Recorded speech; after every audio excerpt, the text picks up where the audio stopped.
cambio, hemos visto la vía de las pentosas como una opción alternativa que está muy relacionada, como vimos, con la glicólisis, y aparte era una vía que nos permitía generar moléculas que pueden ser precursoras para otras vías. Y ahora, como les digo, vamos a ver lo que corresponde al metabolismo del glucógeno. Ya nosotros en el curso de biología hemos hablado del glucógeno y ya ustedes están en conocimiento de que corresponde a un polisacario, ¿cierto? A un polisacario que tiene función de almacenamiento energético, ¿cierto? Nosotros sabemos que el principal nutriente energético para prácticamente todos los seres vivos es la glucosa, ¿no? Son los carbohidratos y su expresión, su representante más simple, la glucosa, ¿no? Entonces, es de entender que nosotros tengamos la capacidad de almacenar glucosas en forma de un polisacárido que es nuestra molécula de glucógeno, ¿no? Este glucógeno nos va a servir como proporcionador de unidades de glucosa durante el día, ¿no? Durante las horas en que nosotros no nos alimentamos, porque la dieta en sí es un proporcionamiento puntual, ¿no? Solamente en ciertas horas la dieta nos va a proporcionar glucosa. En cambio, el glucógeno nos va a proporcionar glucosas durante el día, ¿no? Durante el día, especialmente en esas horas en que nosotros no estamos ingiriendo alimentos, ¿no? Ahí tenemos para recordar entonces la ingesta media, donde destacamos cómo los carbohidratos ocupan el mayor porcentaje. Y además tenemos que tener presente que en nuestro cuerpo existen tejidos que se llaman glucodependientes, que son aún más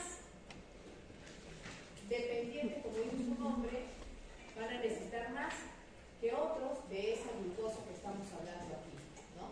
Entonces, para poder satisfacer nuestras demandas energéticas y para poder apoyar a estos tejidos también glucodependientes, es que tenemos este polisacario de reserva, ¿no? Por lo mismo, es indispensable entonces conocer cómo es que esta molécula se sintetiza y cómo es que esta molécula se degrada, ¿no?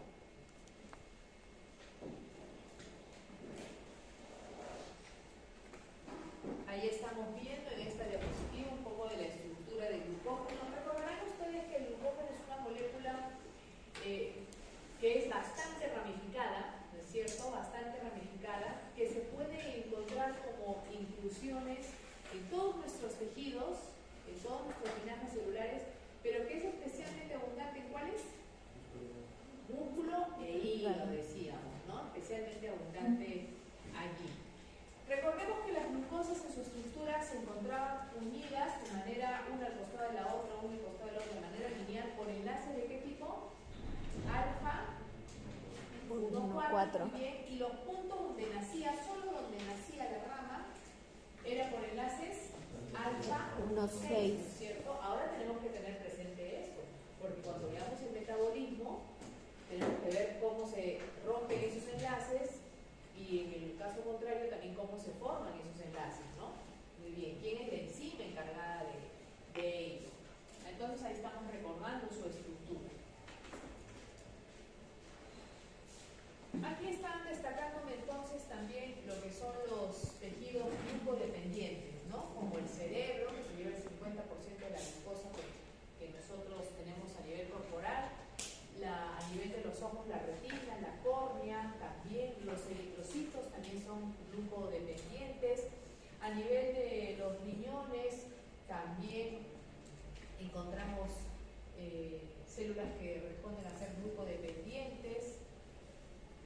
El músculo en excesiva actividad también es muy glucodependiente, ¿no? Prefiere la glucosa, ya habíamos dicho. La vía entonces de degradación del glucógeno la vamos a reconocer como glucogenólisis. Su nombre ya me dice que estamos hablando de lisis del glucógeno. En cambio, la vía de síntesis será la vía de simplemente la formación del glucógeno, y aparte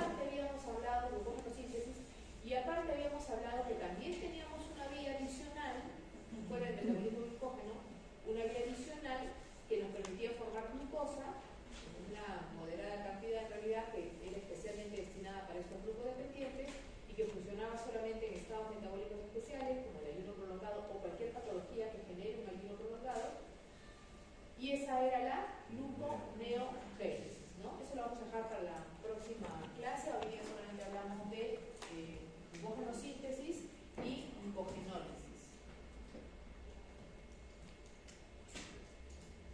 Ahí lo tenemos más grande al glucógeno, la estructura del glucógeno. En realidad nos está mostrando un fragmento dentro de la estructura del glucógeno, porque el glucógeno puede tener centenares, es más, miles de centenares de cadenas de aproximadamente 12 a 15 unidades de glucosa unidas.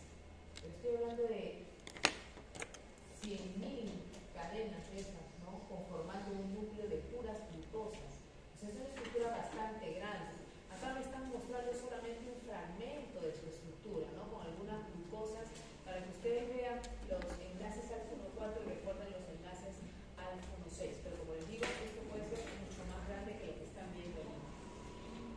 A la derecha están viendo los gránulos de glucógeno que podemos encontrar a nivel celular, por ejemplo, en un hepatocito que han sido teñidos, ¿no? En la parte inferior izquierda nos están destacando los dos tejidos que son especialistas todavía en almacenar glucógeno en mayor cantidad que el resto. Y recordemos que nuestra glicemia debe mantenerse durante todo el día en ciertos rangos, ¿no? Nosotros sabemos que para un adulto los valores normales van de 70 a 110 miligramos por decilitro, ¿no? O 0,7 gramos por litro o 1,1 gramos por litro. Ese valor no se lo deben olvidar, porque ya lo estoy diciendo, la glucosa es nuestro principal nutriente energético, entonces por lo menos ese, ¿no? Tenerlo bien presente. 70 a 110 miligramos por decilitro para un adulto. Estamos hablando de 40 a 60 para un recién nacido, más o menos, ¿no? Un valor menor. ¿Ya? Pero lamentablemente, como les decía, para poder mantener nuestra glicemia durante el día, tenemos nuestra reserva de glucógeno, pero lamentablemente nuestra reserva tampoco es tan grande, ¿no? Y es así que decimos que estas reservas solamente nos van a satisfacer entre lo que son 12 y 18 horas, nos dan soporte entre 12 y 18 horas de ayuno. Pasado este tiempo, nuestras reservas ya se agotaron, ¿no?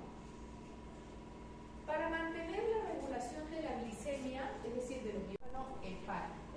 En cambio, el glucógeno que se almacena a nivel muscular tiene más bien una finalidad de proporcionarle energía solo al músculo. Podemos pensar entonces que el músculo es más egoísta, ¿no? Mientras que el hígado es más noble, porque anda preocupándose por enviar glucosas a la sangre para que llegue a todos los tejidos, qué noble, ¿no? Y el músculo no, un reverendo egoísta podríamos pensar, ¿no? Pero no es así. Ahora vamos a ver por qué en realidad es que el músculo no puede exportar glucosas a partir del glucógeno que éste almacena y por qué el hígado sí puede. Ahí están los valores de glicemia, entonces normal, ¿no? Están colocando acá 70 a 110, hipoglicemia entonces sería por debajo de los 65 miligramos por decilitro. Hiperglicemia cuando está arriba de los 110, ¿no? Valores de glicemia postprandial considerados normales, es decir, hasta qué nivel debe de elevarse mi glucosa en sangre después de haber comido alimentos. Lógicamente eso no será cuando estoy en ayunas, ¿no? Cuando nos piden una muestra de sangre para hacernos análisis bioquímicos, en el laboratorio nos piden que vayamos en ayunas, así que los valores que tienen que considerar son los de arriba. Pero si quisiéramos saber cuál sería mi valor sin ayunas, ¿no? Ya después de haber comido alimentos y alrededor de las 2 horas, en realidad después de haber comido alimentos, no debería superar los 140 miligramos por decilitro, ¿no? Hasta ese límite debería haberse elevado pasar las 2 horas y después va a ir bajando hasta el rango que voy diciendo, ¿no? Las personas con diabetes, lógicamente estos rangos los van a tener alterados. Ellos van a tener más bien hasta 140 considerarse normales en ayuno y más bien hasta 180 después de la comida, después de 2 horas de haber ingerido alguna comida, es decir, postprandial, ¿no?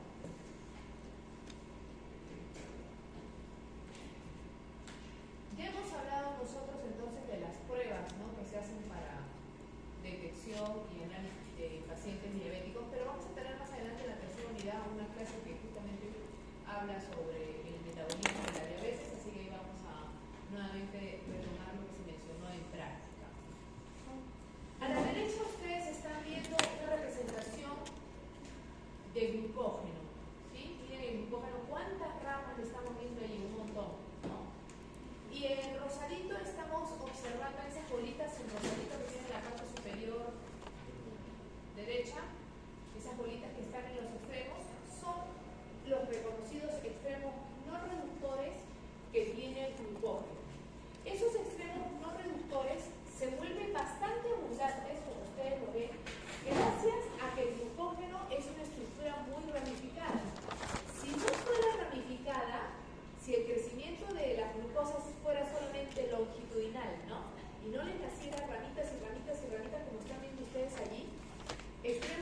que se presenta como homodímero, o sea, por doble copia, ¿no? Que ustedes están viendo allí, y que es indispensable para que empiece a sintetizarse el glucógeno. Ahorita vamos a hablar de ello, ¿sí? Y por eso lo están viendo en el centro de estructura, se queda allí en el centro. Abajo también están viendo representadas nuevamente dos glucogeninas, como que fueran llaves antiguas, ¿no? En celeste, y las ramitas del glucógeno que están naciendo. Podríamos decir que es aún más ramificada en el centro de la estructura que en la periferia, ¿no? Hay más uniones que se están abriendo allí. Acá a la izquierda también estamos viendo a la glucogenina ahí representada y varias enzimas que van a participar en este metabolismo que vamos a estudiar a continuación. Si comparamos la constitución de glucógeno a nivel de las dos localizaciones corporales más importantes, hígado y músculo, tendríamos que decir que en el caso del tejido hepático equivale al 10% de este órgano. En cambio, en el músculo, el glucógeno equivale al 1%. Es decir, que si hablamos de dónde está más concentrado el glucógeno, habría que decir en el hígado.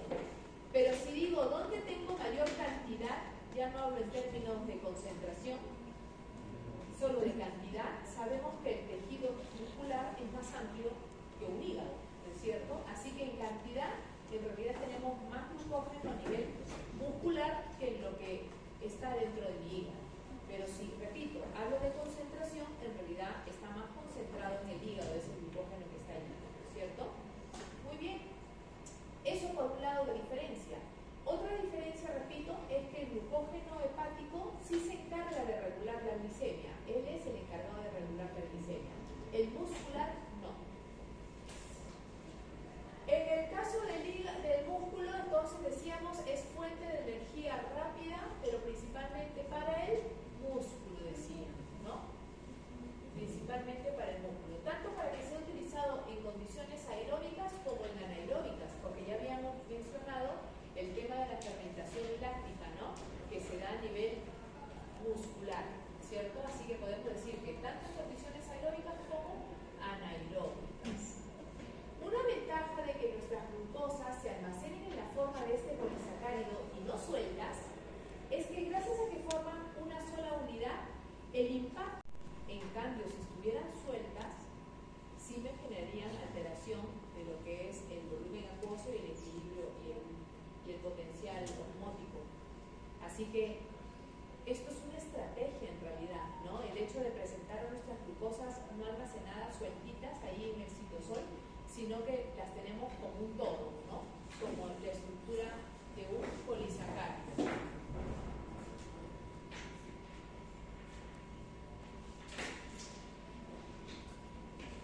Inconvenientes. Ya hemos dicho, la reserva no es ilimitada, tiene limitación, ¿no? Y también podríamos decir que un inconveniente es que al ser hidrosoluble tiene la característica de atraer mucho agua, ¿no? La regulación de nuestra glicemia, la regulación de nuestra concentración de glucosa en sangre, está dada principalmente, si hablamos del rol de ciertas hormonas, hay que señalar que está dada principalmente por dos hormonas que son antagónicas y de origen pancreático. Me refiero a la insulina y el glucagón, ¿no? Ya creo que hemos hablado antes de que cómo vamos a recordar a la insulina como la hormona de la saciedad, muy bien, y al glucagón como la hormona de la escasez. Cuando recordemos al glucagón, también asociémoslo con adrenalina y noradrenalina, porque cumplen funciones parecidas, esos tres. Así que ese paquete va casi en conjunto, ¿ya? Mientras que insulina sí, me la ponen aparte porque es antagónica a la acción de estas otras hormonas. El páncreas y el hígado van a trabajar, hablando de órganos, como sensores de los niveles de glucosa en sangre. O sea, son ellos los que van a encargarse de decirle a nuestro cuerpo, estamos bien con la dotación de carbohidratos que estamos obteniendo de la dieta, o decirle, no, estamos mal, hay que tomar medidas de emergencia para solucionar este problema, ¿no? Hay que regular esto, ¿no? Entonces, como ustedes pueden ver, acá tenemos en esta imagen dos situaciones diferentes. Cuando a nivel sanguíneo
inmediatamente lo que va a suceder es que se van a cerrar los canales de potasio,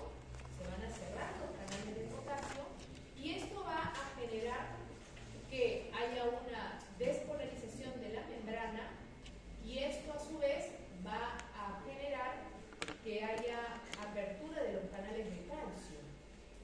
La elevación de los niveles de calcio se va a entender como una señal que en este caso va a estimular a las células beta pancreáticas a que sinteticen insulina en alta cantidad. Es así entonces que el páncreas, bajo esta situación de elevada cantidad de glucosa en sangre, se ve estimulado a sintetizar mayor cantidad de insulina en lugar de glucagón, ¿no?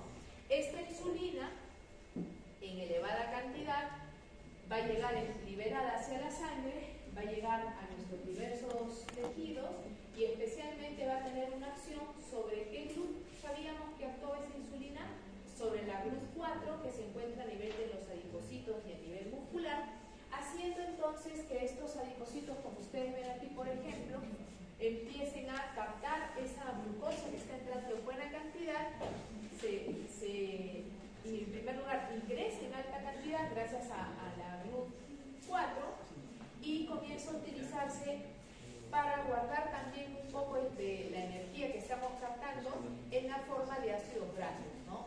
Y se va a ir favoreciendo la formación de triglicéridos que se van a guardar allí, ¿no? Muy bien, entonces estas células grasas toman la glucosa de esta circulación y comienzan a utilizarla para los fines en los que normalmente trabajan estas células, haciendo entonces que los niveles de glucosa vuelvan a la normalidad, ¿no? Después de un momento en que ha habido una buena llegada de glucosas por la dieta.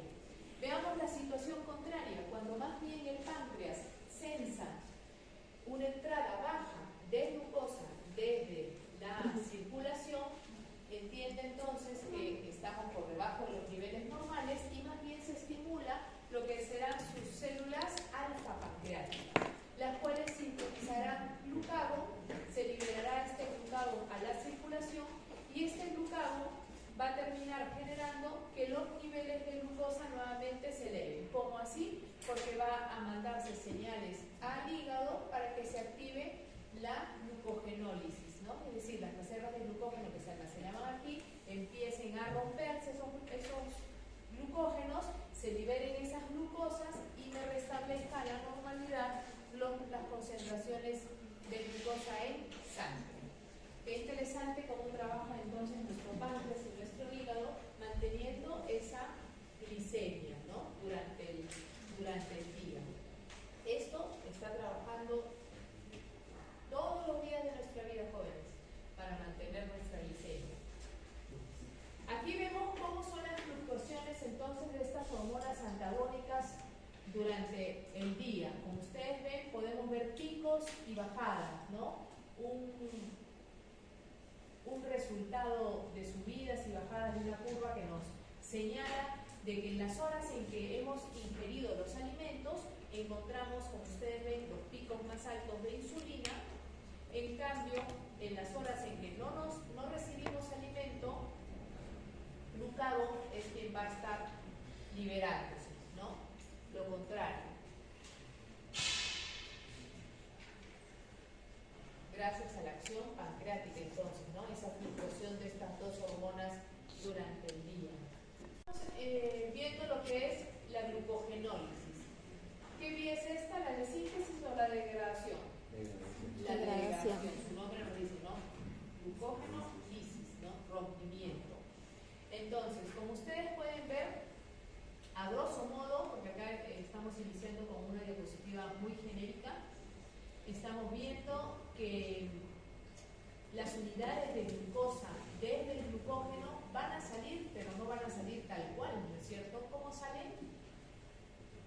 Fosforiladas, ¿no? Salen como unidades de glucosa 1-fosfato. ¿Por qué salen así? Porque la enzima que va a actuar acá es la glucógeno fosforilasa. Ya su nombre me está diciendo qué tipo de enzima es una fosforilasa. No sé si ya habíamos conversado, sí, en el tema de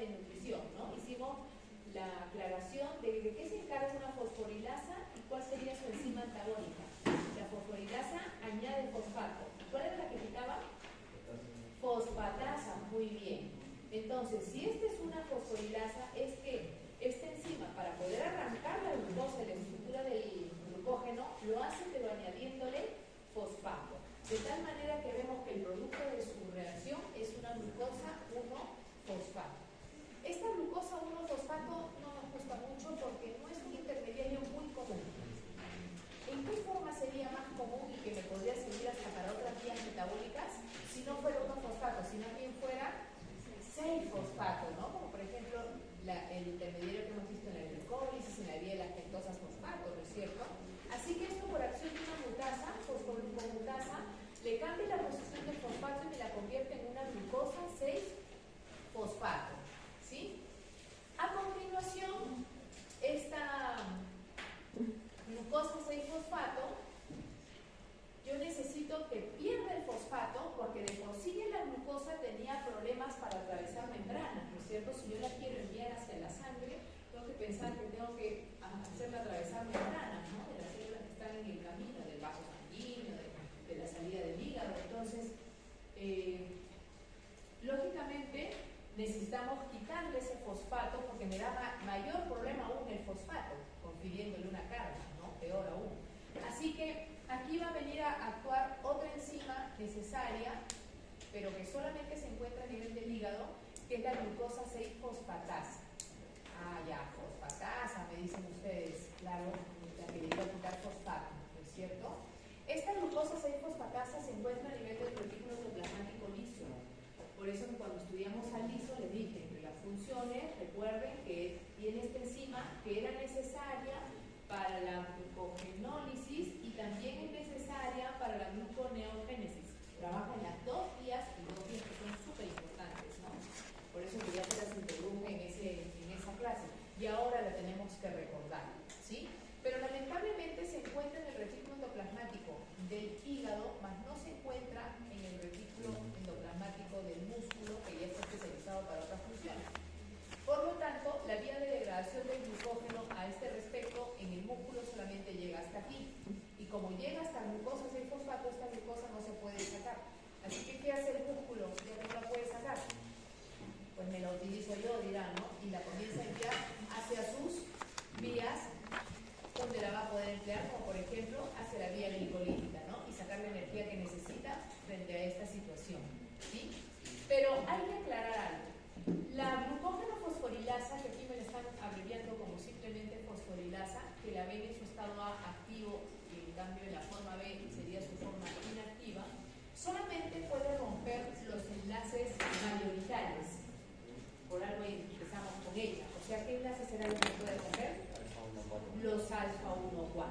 Esta enzima no puede romper los otros enlaces especiales de las ramas. O sea, no puede romper los enlaces alfa 1, 6. Para poder romper los enlaces alfa 1, 6 y por lo tanto poder romper toditito el glucógeno, porque cada nada encuentro ramas, ¿no? Y si voy a tener problemas en esta rama, pues no voy a poder liberar las siguientes unidades de glucosa que hay. Necesitamos de otra enzima. Esa enzima se conoce como enzima desramificante, la cual sí puede romper estos alfa 1, 6. Su nombre más largo de esta enzima desramificante es la amilo alfa 1, 6 glicosidasa. Es una enzima que en realidad tiene una doble acción. Tiene acción transferasa y tiene acción glicosilasa. O sea, por transferasa entiendo que va a poder transferir algo. Ahorita vamos a ver qué transfiere.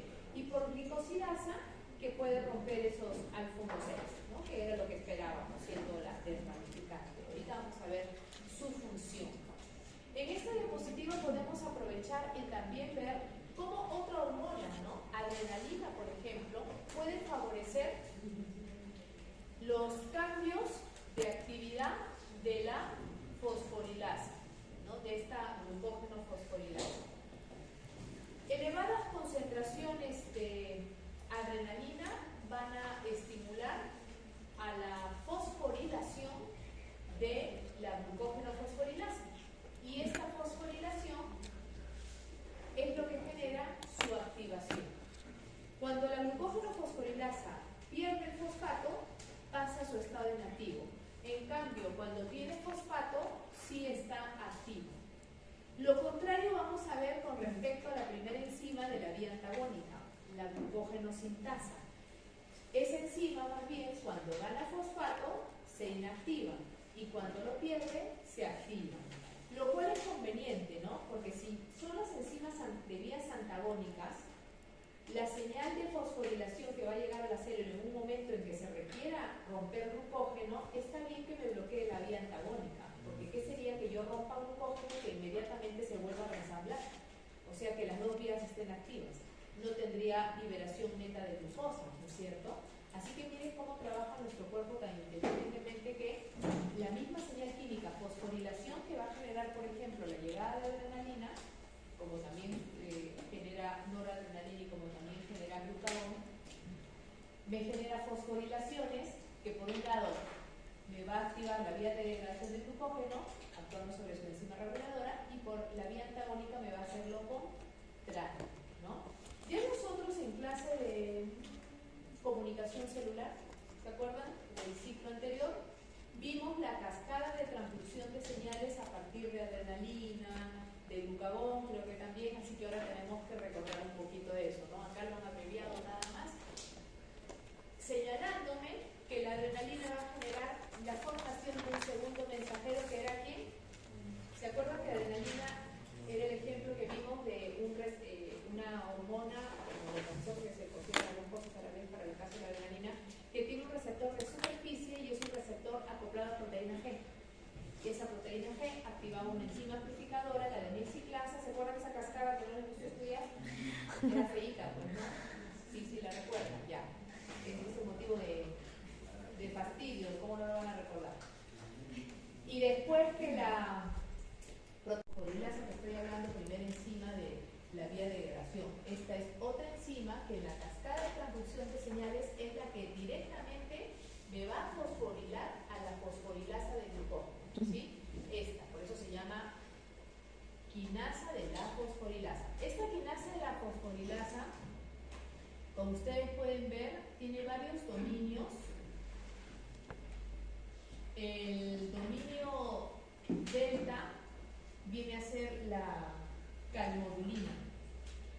Esta calmodulina se une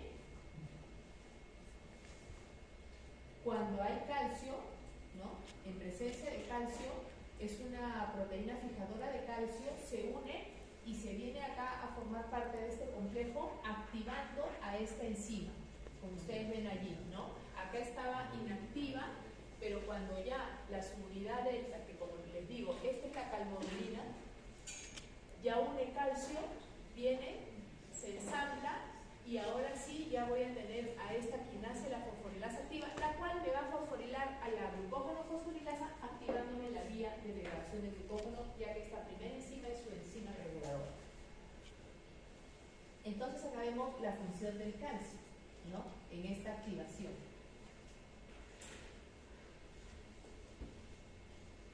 Por lo tanto, ya podemos ir deduciendo que cuando, por ejemplo, se produce elevada actividad física, se estimula la vía de degradación del glucógeno de esta forma, ¿no es cierto? Se libera entonces el neurotransmisor acetilcolina. Acetilcolina estimula la liberación de calcio desde nuestras reservas de calcio que tenemos dentro de nuestras células, fibras musculares, y este calcio se une a la calmodulina y la calmodulina me activa, como les digo, a esta enzima que a su vez me activa a la primera enzima de la degradación del glucógeno, ¿no? Proporcionando la energía necesaria para esta elevada actividad física que mi músculo va a necesitar si acaba de estar en elevada actividad.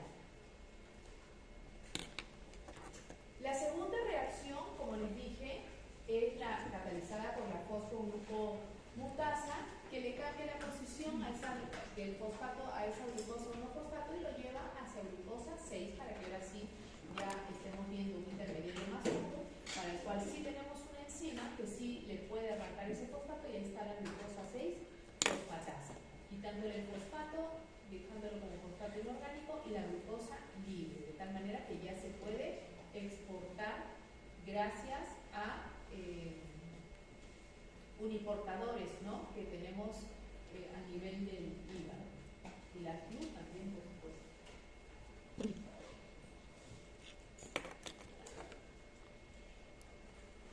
Aquí está en esta diapositiva, la parte superior. recuerden lo que acabo de señalar, que en el caso del músculo hemos llegado solamente en esta degradación hasta glucosa 6-fosfato, así que eso se tiene que derivar hacia la vía glicolítica, si es que es el destino aeróbico, o mejor dicho, de ahí, de la vía glicolítica, se puede empalmar hacia el destino aeróbico o anaeróbico, ¿no? Dependiendo de cómo está la actividad física en ese momento. Cuando es elevada, y hemos dicho, se activa también la vía anaeróbica, ¿no? Y a la derecha estamos viendo lo que sucede más bien a nivel del hígado. Aquí sí podemos, desde glucosa 6-fosfato, formar o liberar glucosa sin el fosfato, de tal manera que sí puede salir hacia la sangre, ¿no? Y es por eso que el hígado sí se encarga de regular la glicemia, más el músculo no.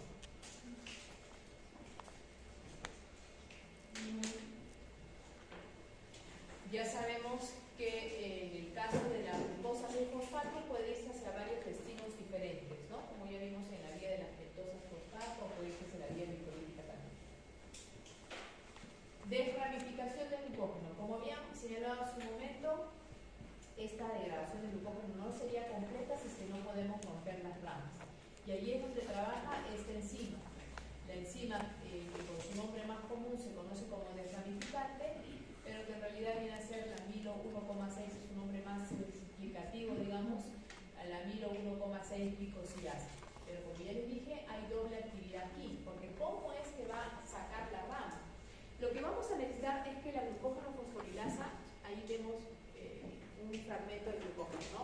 Me va rompiendo los alfa-1,4, me va rompiendo, hasta que llega más o menos a 4 unidades de un punto de ramificación. En ese momento se detiene, porque ya no puede aguantar más. Y va a venir la enzima desramificante, la cual va a sacar este fragmento, va a hacer un corte de otro alfa-1,4, ¿no?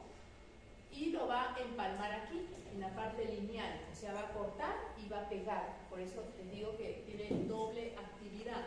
Actividad transferasa, porque estamos transfiriendo ese fragmento de 3, dejando ahora solamente expuesto el residuo de glucosa que tiene directamente el enlace alfa-1,6, ¿no? Cuando esto está así, en un ángulo incómodo, las enzimas no pueden actuar. Por eso les digo que es sobre todo la fosforilasa, ¿no? Que al parecer es grande. Entonces necesita que esto esté más expuesto para que ahora sí lo pueda cortar. Por eso es que esta enzima desramificante ha tenido que hacer primero la transferencia, y una vez que ya está expuesto ese residuo alfa-1,6, ahora sí lo puede eliminar, ¿no? Y ahora sí, a este fragmento que es lineal, nuevamente puede venir la fosforilasa, ¿no? Tranquilamente seguir rompiéndome, y me rompió toditito este fragmento del glucógeno.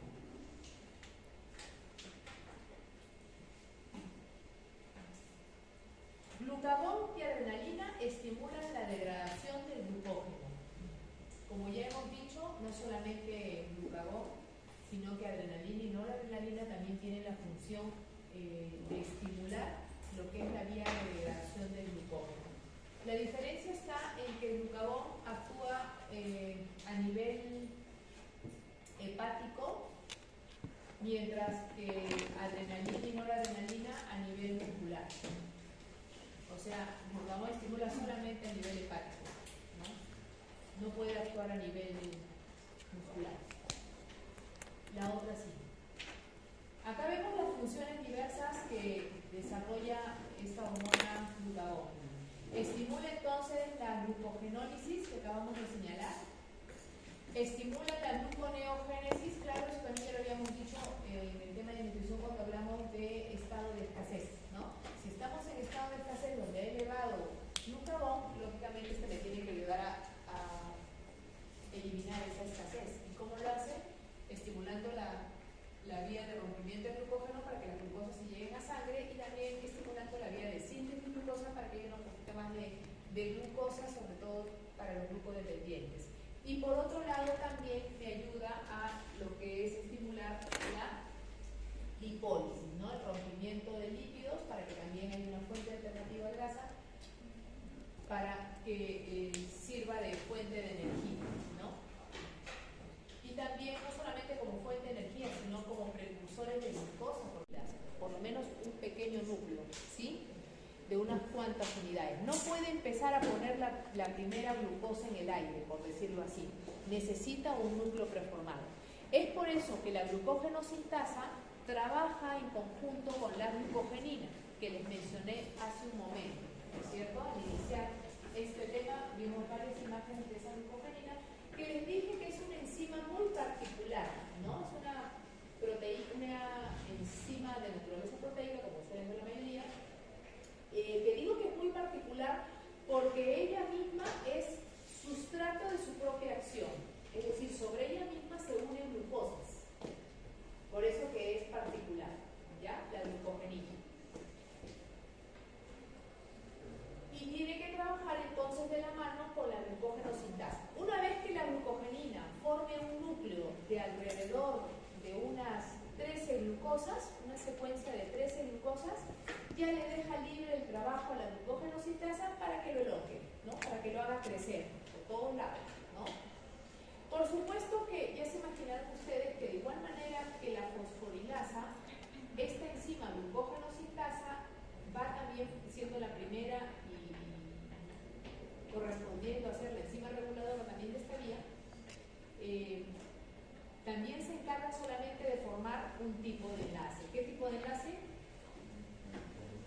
Los alfa 1,4, los mayoritarios. Vamos a necesitar también de otra enzima, que en este caso se llamará enzima ramificante para poder formar las ramas del glucógeno, ¿no? Para poder formar esos enlaces alfa 1,6. Así que no confundir, ¿ya? Las principales trabajan sobre los alfa 1,4 y las extras ramificantes y desramificantes sobre los extras enlaces alfa 1,6, ¿sí? Muy bien, entonces acá me están mostrando que la sintasa va a poder ir añadiendo unidades de glucosa, ¿no? Glucosa, me está haciendo crecer este núcleo de glucógeno, entrando la glucosa, perdiéndose el UDP en el proceso, ¿no? Nivelándose el UDP no queda en la estructura. Pero acuérdense, repito, que esta sintasa puede ir añadiendo a una secuencia ya preformada. Esa preformada, ¿quién la hizo? La glucogenina, ¿no? La glucogenina, ¿sí? ¿Puede repetir cómo se formaba la segunda enzima? La UDP glucosa fosforilasa. No entendí muy bien su formación. No. En el caso de las enzimas no hablamos de la formación, del precursor, dirás, ¿no? Del intermediario metabólico, ¿no? Aquí hemos dicho que como nosotros necesitamos a las glucosas que vengan con nivel energético alto en la forma de UDP glucosa, ¿de dónde viene esa UDP? Eso es lo que decíamos, ¿no? De la reacción de unión de una molécula de UTP más una glucosa 1-fosfato. Acá sí la necesitamos como 1-fosfato. Esto se fusiona y se reestructura, es como vimos en el caso de las pentosas fosfato, ¿no? Que hay una reestructuración, de tal manera que sale una molécula formada de UDP glucosa, ya no sale la glucosa como glucosa 1-fosfato, salió como UDP glucosa, y lo que me queda vendría a ser una molécula de pirofosfato, ¿no? De pirofosfato. ¿Qué es pirofosfato? 2-fosfato, porque 2 más 2 fosfatos tengo los 4 que tenía ya tenía 3 más 1, 4. Entonces, esto está catalizado, como les digo, por esta uridiltransferasa, que también la pueden reconocer como UDP glucosa pirofosforilasa. Yo creo que es mejor el nombre de allá, ¿no? Uridiltransferasa, pero lo que estamos viendo es una transferencia de lo que vienen a ser los carbonos, ¿no?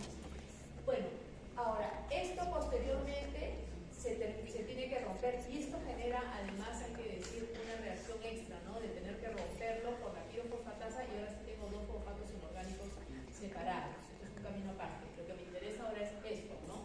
Esto sí va a ser sujeto a la acción de la glucógeno sintasa, que normalmente está trabajando, como les digo, hasta muchos señalan de que en forma de dímero puede estar con la glucogenina, ¿sí?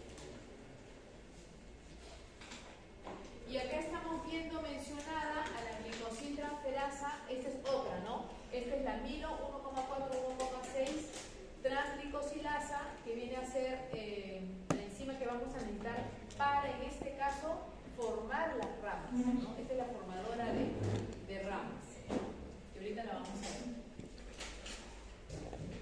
Nuevamente vemos a la glucogenina aquí en el medio, ¿no?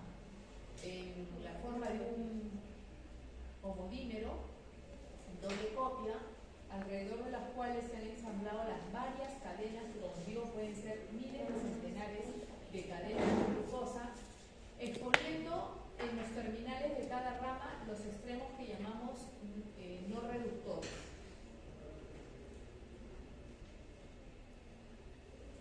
serán sujetos a la acción de las dos enzimas reguladoras de las vías antagónicas que estoy explicando. La glucogenina genera el primer paso para que trabaje la enzima de Leloir, que es la sintasa. Así también se le conoce a la glucogenosintasa como la enzima de Leloir.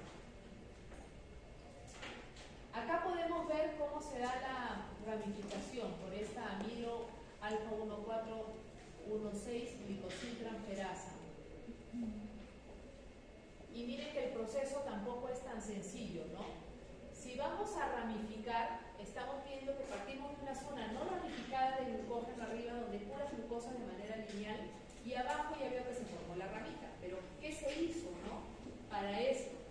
Esta enzima ramificante en realidad ha tenido que cortar aquí, ¿no? Adelante del amarillito de arriba, ha hecho un corte de un enlace al 1,4 y luego este fragmento lo ha tenido que ensamblar generando un enlace al 1,6. Por eso les digo que tiene también doble acción, porque por un lado está cortando y por otro lado está formando el enlace al 1,6. Corta el alfa 1,4 y forma un enlace alfa 1,6. Más o menos, si recordamos, la estructura del glucógeno es aún más ramificada que la estructura de la amilopectina del almidón. ¿Se acuerdan que también es ramificada? Pero en el caso del almidón, creo que ya habíamos hablado en el tema de una práctica que hicimos con el almidón, la amilosa es lo que está más externamente y la amilopectina va adentro. Entonces la parte que es ramificada, que es soluble, está dentro, escondida, rodeada por una parte que no es soluble. Por eso que finalmente decimos el almidón no es soluble, ¿no? En cambio, glucógeno no tiene esa estructuración. Como le digo, es pura ramificación. Y contra más ramificado, más soluble, ¿no? Cada 4 a 8 unidades nace una rama. Entre 4 y 8 unidades van a ser una rama. O sea, bastante próximo, ¿no? Y nace rama, nace rama, nace rama. La enzima glucógeno-sintasa actúa junto con la glucogenina. Yo les estoy dejando aquí en la diapositiva nuevamente resaltado. La glucógeno-sintasa, también ya mencioné, se inactiva al ser fosforilada. Lo contrario de lo que hemos dicho para la glucógeno-fosforilasa, ¿no? Y más bien se activa, si hemos dicho se inactiva al fosforilarse, se activa al desfosforilarse, ¿no? ¿Y quién genera su activación? La insulina.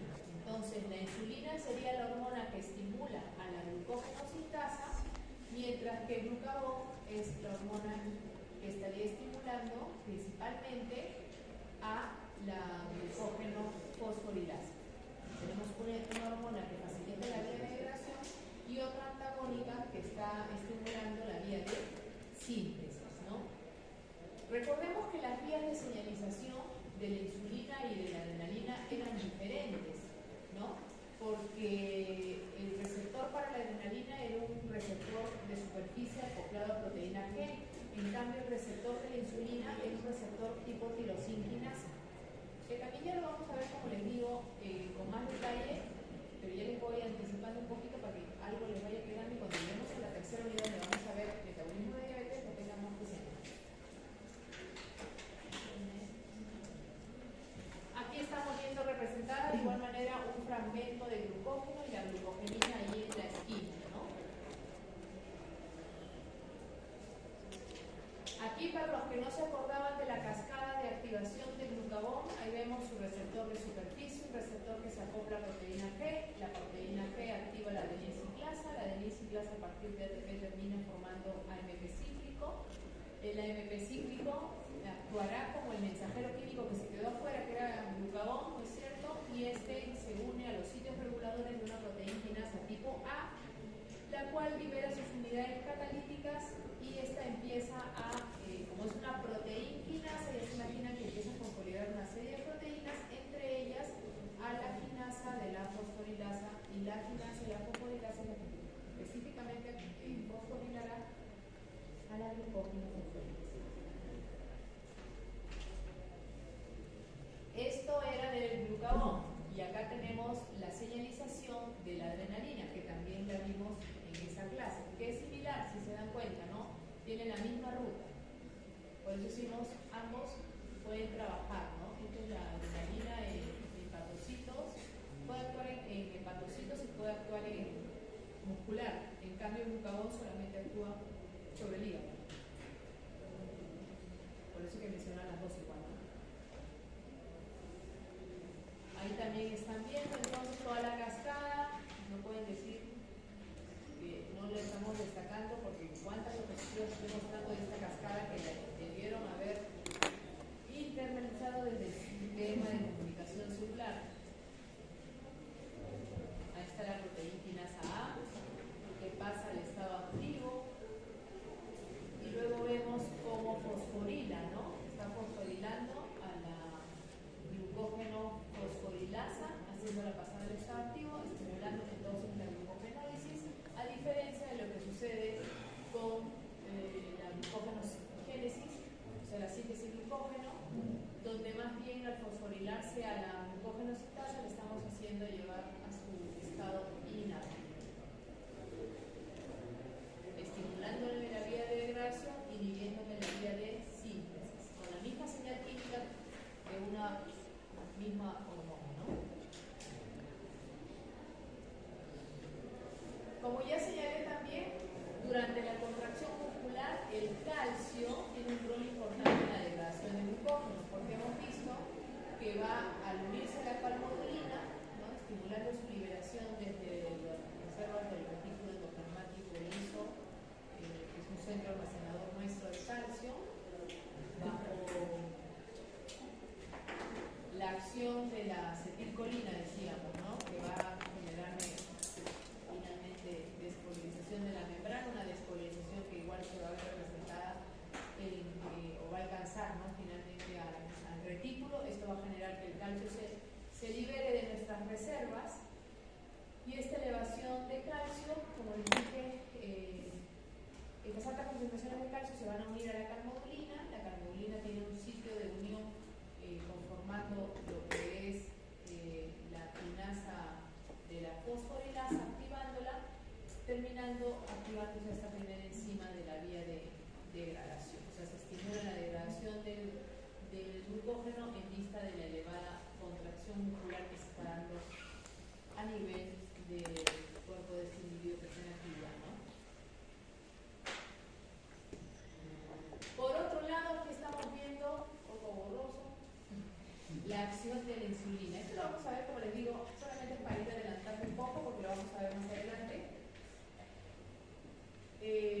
En el caso del receptor para la insulina, ya les mencioné, es un receptor tipo tirosinquinasa, que se encarga también de fosforilar los tirosin, ¿no? Quinasa, pero también se encarga de añadir fosfato, pero a los terminales de tirosina de proteínas específicas, ¿no? Y entre estas, su cascada de fosforilaciones va a terminar, como les decía, estimulando más bien a la glucógeno sintasa, ¿no? A la glucógeno sintasa. A la derecha estamos viendo la GLUT4, que estaba presente ¿dónde? A nivel muscular y a nivel de los adipocitos, ¿no? Decíamos, esta GLUT es directamente influenciable de las concentraciones de insulina, ¿no? Sí depende de la insulina para poder expresarse en la superficie. Normalmente la GLUT4 se encuentra como vesículas, ¿no? Se encuentra dentro de vesículas intracelulares, pero cuando llega la señal de la insulina, o sea, llega la insulina a su receptor, la cascada de transducción de señales que genera estimula que estas GLUT4 dejen de estar intracelularmente y que más bien sus vesículas vayan hacia el límite de las células, se fusionen con la membrana plasmática y la GLUT quede allí incrustada entonces en la membrana, favoreciendo la entrada de glucosa, porque son puertas de entrada de glucosa, ¿no? Entonces, bajo la llegada de un estado de alimentación, como decíamos, estas GLUT van a empezar a ponerse en la membrana, haciendo que nuestras células ingresen glucosa en altas cantidades, lo que no era normal, porque acuérdense que la glucosa no está favorecida a pasar, ¿no es cierto? Y también la insulina tiene otros roles, ¿no? No solamente estimular que la GLUT4 se enclave en la membrana allí abriendo las puertas, sino que también estimula la de glucógeno y ácidos grasos. Aquí vemos una imagen que nos trata de resaltar entonces los efectos de la insulina liberada desde el páncreas sobre diferentes tejidos, ¿no? A nivel muscular se estimula la captación, por un lado, de glucosa, como les digo, por medio de succinut. Se estimula también la síntesis del glucógeno, con esas glucosas que están entrando al músculo. Se estimula la glucólisis, ¿no? En el caso del hígado, también se estimula la captación de glucosa por el hígado, se estimula también la formación de glucógeno en el hígado y se estimula también la formación de ácidos grasos. En el caso del tejido adiposo, se estimula también la captación de glucosa a nivel de los adipocitos y se estimula, como ustedes ven allí, principalmente lo que es la formación de lo que va a ser glicerol, para que con ello se puedan formar los triglicéridos, que es una forma de almacenar energía bajo esta situación de que está llegando bastante glucosa por dietas, ¿no? Entonces tenemos varias formas de guardar pan para mayo, como se dan cuenta, no solamente a nivel muscular hepático, sino a nivel del tejido graso también estamos guardando bajo la llegada de glucosa. Estamos transformando esos precursores, estamos utilizando esos precursores para la síntesis de componentes de triglicéridos, ¿no?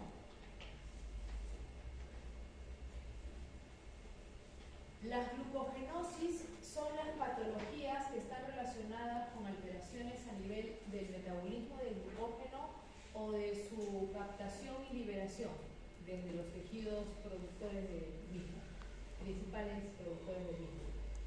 Tenemos diferentes tipos de glucogenosis. Acá les estoy colocando algunas de las más importantes. La última vez que he revisado ya había cerca de 10 glucogenosis, no sé si siguen en aumento. Algunas se van subdividiendo en realidad, ¿no? Pero estas son las más conocidas, como les digo. La glucogenosis tipo 1A, conocida como la enfermedad de Gombier, donde la deficiencia enzimática o la alteración se encuentra a nivel de la glucosa 6-fosfatasa. Esta enzima que la vamos a destacar por ser la diferencia entre ella y el músculo, ¿no es cierto? Órganos que se ven afectados en los pacientes que sufren la enfermedad de Gombier, el hígado y riñón. Generalmente el hígado se inflama y hay hepatomegalia, ¿no? Y también puede haber daño renal. En el caso de la 1B, también es una translocasa de la glucosa 6-fosfatasa, o sea, una enzima que participa en el transporte también, ¿no? Órganos afectados, tanto hígado, riñón y también células de la sangre, como leucocitos. Otra de esta segunda no está conocida, la tercera sí, le sigue en importancia después de la de Gombier, la enfermedad de Coli o Forbes. Esta más bien, la enzima deficiente, es la enzima desramificante. Entonces, no se puede degradar correctamente el glucógeno y estos pacientes pueden, aparte de tener también hepatomegalia, presentar cuadros de hipoglicemia. Y órganos afectados, músculo, hígado también. Después tenemos la tipo 4, que es la enfermedad de Andersen, donde la enzima que está afectada es otra que participa también en lo que es la ramificación, pero en este caso la ramificante. El hígado como órgano principal afectado. También dentro de las manifestaciones de estas patologías puede haber falta de resistencia al ejercicio, calambres, dolor muscular, aparte de la hepatomegalia. Y en algunos casos también puede haber mioglobinuria, es decir, presencia de mioglobina a nivel de la orina de estos pacientes, lo cual le da un color medio naranja, marrón, naranja a la orina de estos pacientes. Que ya nos está hablando de un daño importante muscular, ¿no? Atrofia muscular importante. Muy bien, jóvenes, y esto es lo que tenemos por respecto al metabolismo del glucógeno, ¿no? Estamos poniendo la que se queda. Sí. Vamos a empezar un poquito con lo que es el metabolismo de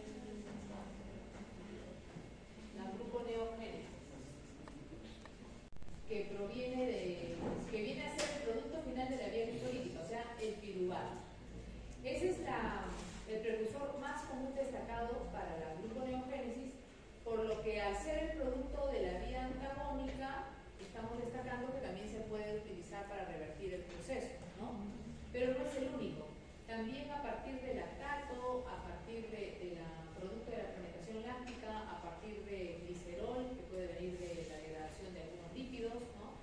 A partir de algunos aminoácidos, también se puede formar glucosa por gluconeogénesis. Entonces vemos que no solamente viene desde el piruvato, sino desde ácido láctico, desde aminoácidos y grasas. Podemos formar carbohidratos, ¿no? Qué interesante estas varias posibilidades que tenemos para poder reconstituir glucosa en nuestro cuerpo.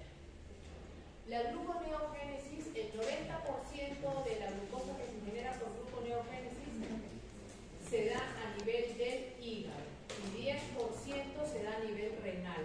Así que podemos decir prácticamente que el hígado es el principal órgano gluconeogénico. Por eso les digo de que al hígado hay que cuidarlo mucho, ¿no?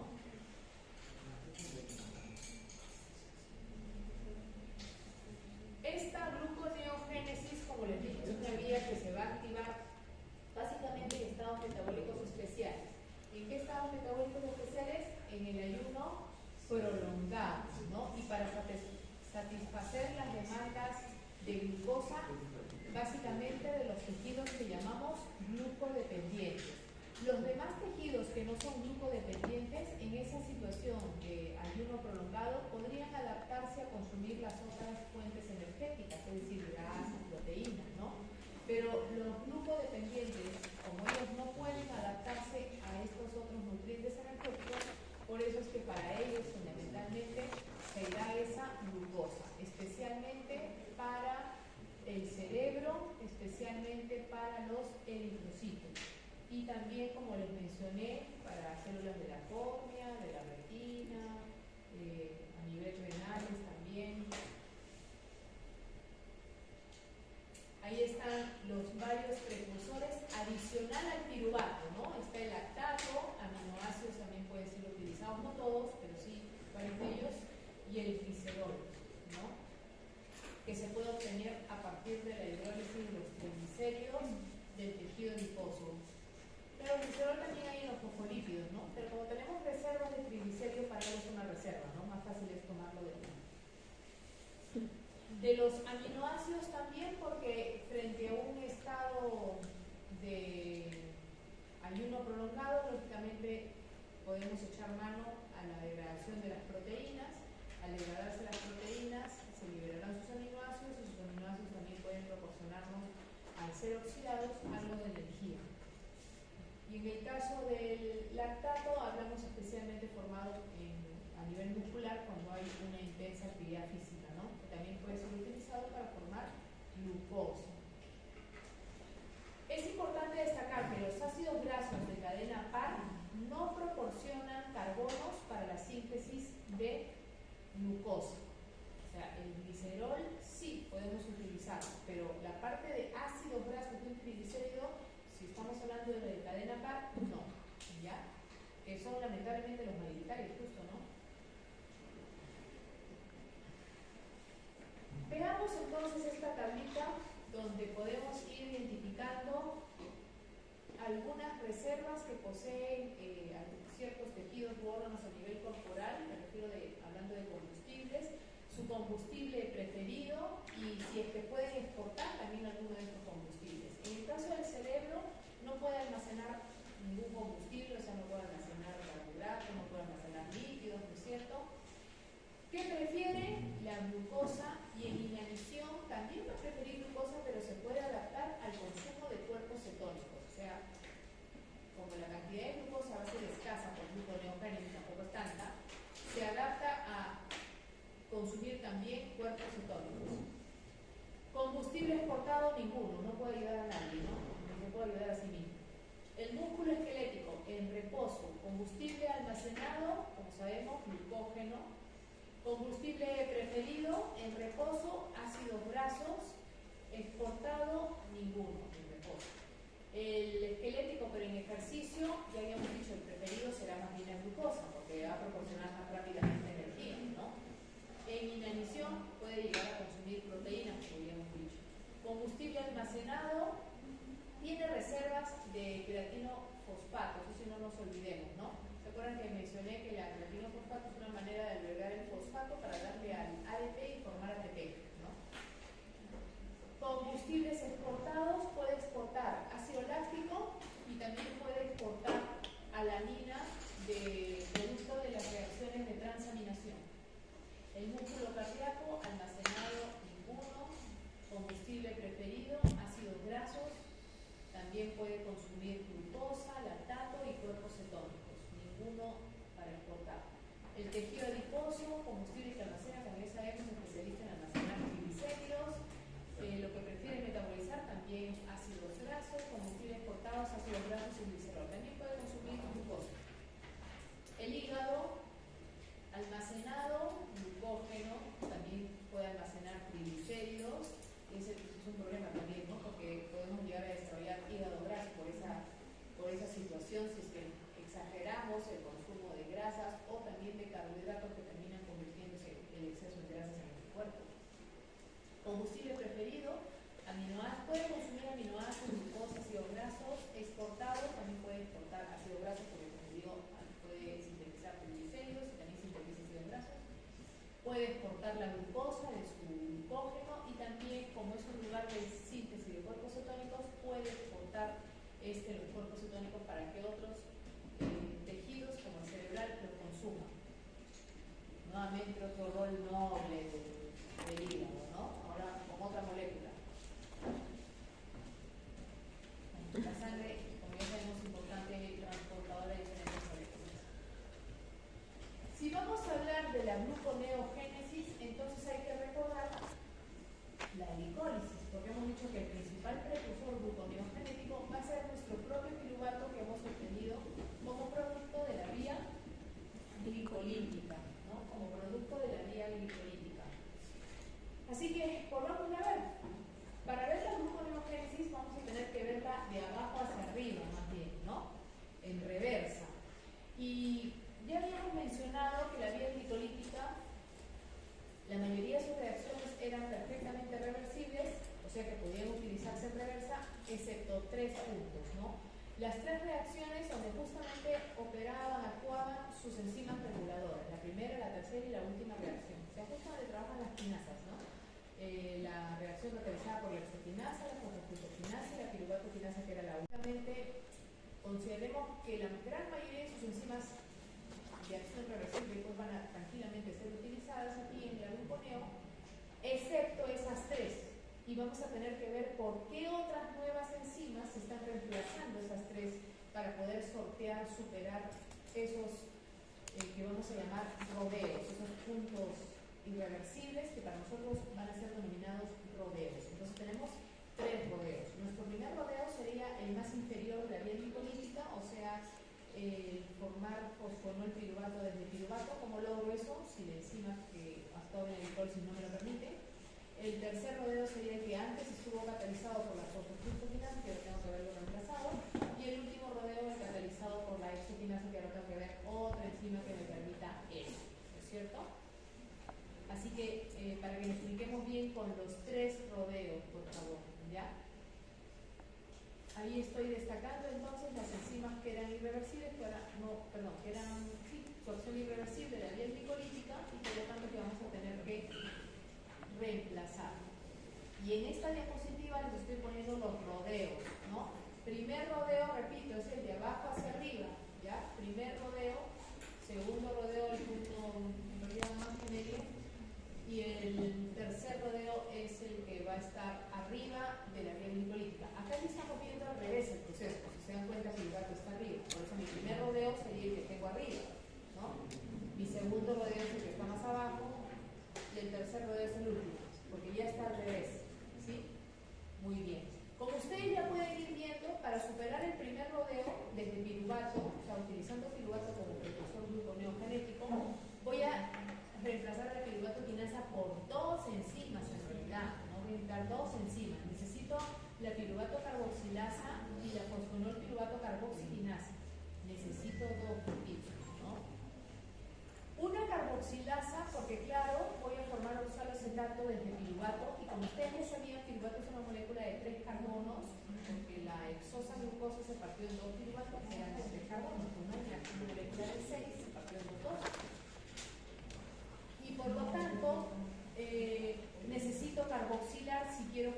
oxaloacetato a partir de este, ¿no es cierto? Porque oxaloacetato, como ya lo habíamos visto en el ciclo de Krebs, es una molécula de 4 carbonos, ¿no?